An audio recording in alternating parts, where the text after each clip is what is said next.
തൊഴിലിനും ഉപരിപഠനത്തിനുമായി ജപ്പാനിലേക്ക് പോകുന്ന 38 വിദ്യാർത്ഥികൾക്ക് സ്നേഹാദരം നൽകി കോഴിക്കോട്ടെ സൗഹൃദ കൂട്ടായ്മ ജാപ്പനീസ് ലാംഗ്വേജ് അക്കാദമിയുടെ നേതൃത്വത്തിലായിരുന്നു ചടങ്ങ്. ജാപ്പനീസ് ലാംഗ്വേജ് ഫൗണ്ടേഷൻ ഭാഷാ ഉപദേഷ്ടാവ് സയക അവോക്കി മുഖ്യാതിഥിയായിരുന്നു. കഴിഞ്ഞ വർഷം ജാപ്പനീസ് ലാംഗ്വേജ് അക്കാദമി വഴി 65 പേർ ജപ്പാനിലേക്ക് പോയിരുന്നു. സ്കോളർഷിപ്പോടെയാണ് മുഴുവൻ വിദ്യാർത്ഥികളുടെയും യാത്ര. ഞങ്ങൾ ഇതുവരെ ഏകദേശം 1400 കുട്ടികളെ നമുക്ക് ജപ്പാനിൽ എത്തിക്കാൻ സാധിച്ചിട്ടുണ്ടായിരുന്നു. നമ്മൾ ജാപ്പനീസ് ലാംഗ്വേജ് പഠിപ്പിക്കുന്നു, അതുപോലെ ജാപ്പനീസ് കൾച്ചർ പഠിപ്പിക്കുന്നു.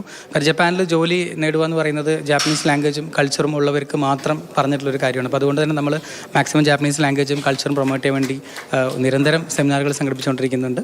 അപ്പോൾ ഇതുപോലെ ജാപ്പനീസ് ഗവൺമെൻറ്റിൻ്റെ ഫുള്ളി സ്കോളർഷിപ്പ് കിട്ടാവുന്ന സംവിധാനവും ജാപ്പനീസ് ഗവൺമെൻറ് ഒരുക്കിയിട്ടുണ്ട്.